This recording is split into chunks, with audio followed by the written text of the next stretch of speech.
नमस्कार बच्चों, आप सभी का बहुत बहुत स्वागत है आज की इस क्लास में। आज हम लोग जो है विविध जीके के अंदर एक बहुत इंपॉर्टेंट टॉपिक इस क्लास के अंदर कवर करने वाले हैं। इस वीडियो के अंदर हम जो है भारत के प्रमुख शास्त्रीय नृत्य और लोक नृत्यों को इस वीडियो के अंदर देखेंगे। तो चलिए स्टार्ट करते हैं आज की ये क्लास।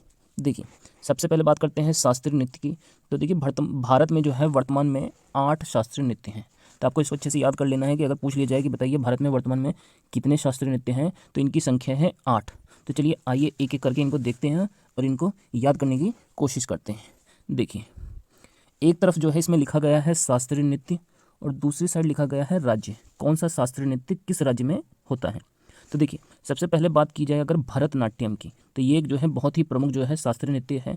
तो भरतनाट्यम जो शास्त्रीय नृत्य है ये जो है किया जाता है तमिलनाडु राज्य के अंदर। तो बहुत ही ज़्यादा इंपॉर्टेंट है कि भरतनाट्यम किस राज्य का शास्त्रीय नृत्य है, तमिलनाडु का। देखिए, इसके अलावा जो दूसरा शास्त्रीय नृत्य है वो है कुचिपुड़ी। तो कुचिपुड़ी कहाँ का शास्त्रीय नृत्य है, तो ये है आंध्र प्रदेश राज्य का शास्त्रीय नृत्य। तो आपको इसको भी याद कर लेना है, कुचिपुड़ी कहाँ का है, आंध्र प्रदेश का शास्त्रीय नृत्य है। देखिए, तीसरा जो हमारा शास्त्रीय नृत्य है वो है मोहिनी अट्टम। तो मोहिनी अट्टम कहाँ का शास्त्रीय नृत्य है, केरल का। इसी प्रकार जो नेक्स्ट है, चौथा जो शास्त्रीय नृत्य है वो है कथकली। तो कथकली कहाँ का शास्त्रीय नृत्य है, तो ये है केरल का। तो देखिए, यहाँ तक हमारे 4 शास्त्रीय नृत्य कवर हो गए हैं। सबसे पहला भरतनाट्यम तमिलनाडु का, कुचिपुड़ी आंध्र प्रदेश का, मोहिनी अट्टम केरल का और कथकली जो है ये भी कहाँ का है, केरल का है। आइए देखते हैं अगले जो है। देखिए, इसके बाद बात की जाए अगर कथक की, तो ये कथक जो है उत्तर भारत का जो है प्रमुख शास्त्रीय नृत्य है। इसको उत्तर भारत और साथ में उत्तर प्रदेश में किया जाता है। तो कथक कहाँ का है, उत्तर भारत का। देखिए, जो हमारा छठा शास्त्रीय नृत्य है ये भी एग्जाम के लिए मोस्ट इंपॉर्टेंट है, सतरिया लोक नृत्य। तो देखिए, सतरिया जो लोक नृत्य है ये किया जाता है असम राज्य के अंदर। तो सतरिया कहाँ का लोक नृत्य है, असम का। अगले जो दो हमारे जो लोक नृत्य बच गए हैं ये दोनों बहुत ही आसान है याद करने। मणिपुरी जो लोक नृत्य है ये मणिपुर में किया जाता है और ओडिसी लोक नृत्य उड़ीसा के अंदर किया जाता है। तो ये थे हमारे जो है 8 शास्त्रीय नृत्य। चलिए, इससे रिलेटेड कुछ हम इंपॉर्टेंट बातों को और समझने की कोशिश करते हैं।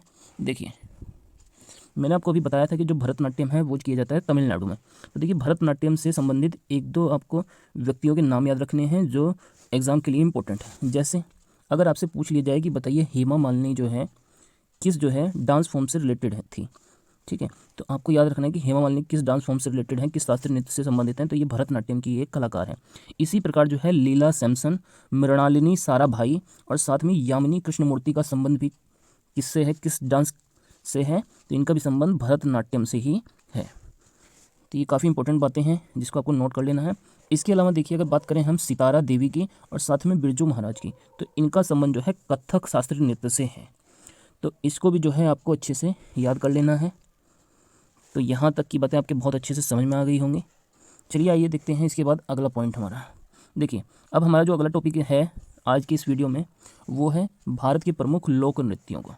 तो ये भी एग्जाम में बार बार पूछा जाता है। तो चलिए वन बाय वन इनको भी डिस्कस करते हैं और समझने की कोशिश करते हैं। तो देखिए, इसमें एक तरफ लोक नृत्य है, दूसरी तरफ जो है राज्य हैं। देखिए, सबसे पहले गरबा, दांडिया, भवई, टिप्पानी और पणिहारी। तो ये सारे लोक नृत्य किस राज्य में आयोजित किए जाते हैं, गुजरात में। कहाँ पर किए जाते हैं ये सभी, गुजरात में। दोबारा बता देता हूँ मैं आपको, गरबा, दांडिया, भवई, टिप्पानी भी बहुत ही ज़्यादा इंपॉर्टेंट है और साथ में पणिहारी, ये सारे कहाँ के हैं, गुजरात के।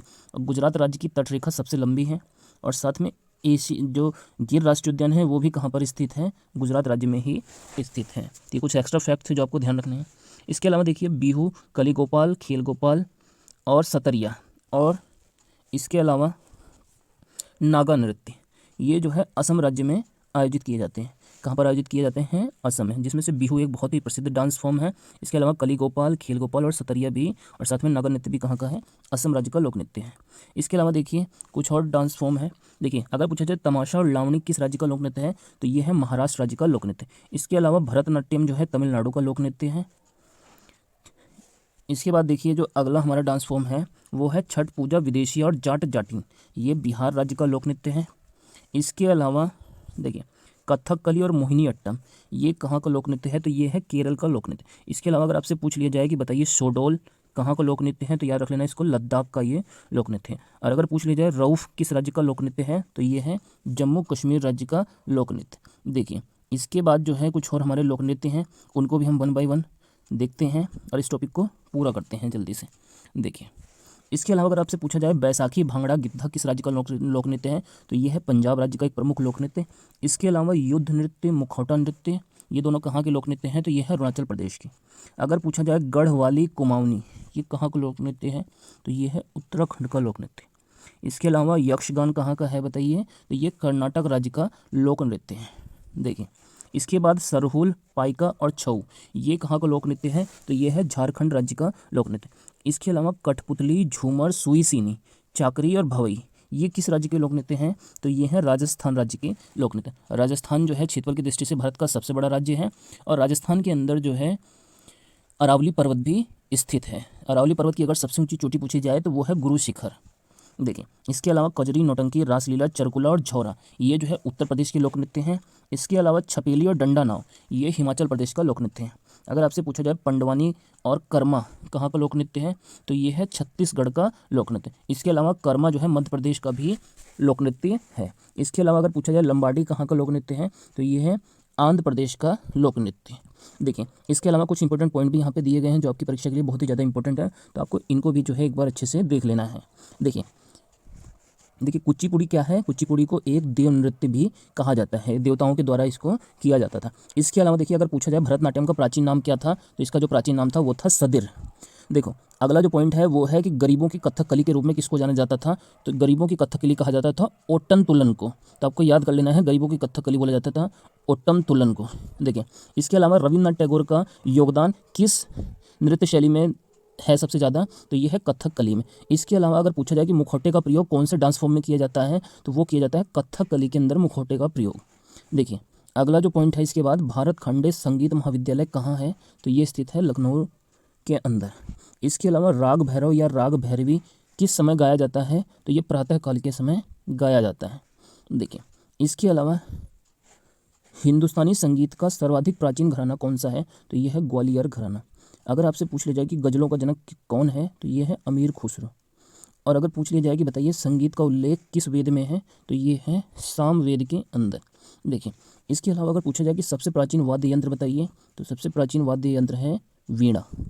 मृदंगम क्या है, तो ये होता है एक दो मुंह वाला ढोल। इसके अलावा देखिए जो लास्ट पॉइंट है इसके अंदर, ये है मधुबनी पेंटिंग किस राज्य की एक प्रमुख पेंटिंग है, तो ये है बिहार राज्य की एक प्रमुख पेंटिंग। देखिए इसके अलावा इसी वीडियो के अंदर हमने जो है प्रमुख वाद्य यंत्र और उनके वादकों को भी कवर किया है, तो चलिए इसको भी हम एक बार देख लेते हैं। तो देखिए सबसे पहले जो है टॉपिक समझिए क्या है कि यह है वाद्य यंत्र व उनके वादक। तो यहाँ से भी एग्जाम में क्वेश्चन पूछ लिया जाता है, तो आपको इसको भी एक बार अच्छे से पढ़ लेना है। देखिए बात की जाए अगर सितार की, तो देखिए जो सितार का आविष्कार करा था वो किया था अमीर खुसरो ने। और सितार की अगर बात की जाए वादक की कौन कौन इसको बजाते थे, तो देखिए एक तो आपको पंडित रविशंकर का नाम याद रखना है, दूसरा उमा शंकर मिश्र का नाम याद रखना है, और तीसरा अमीर खुसरो जिन्होंने सितार का आविष्कार किया था।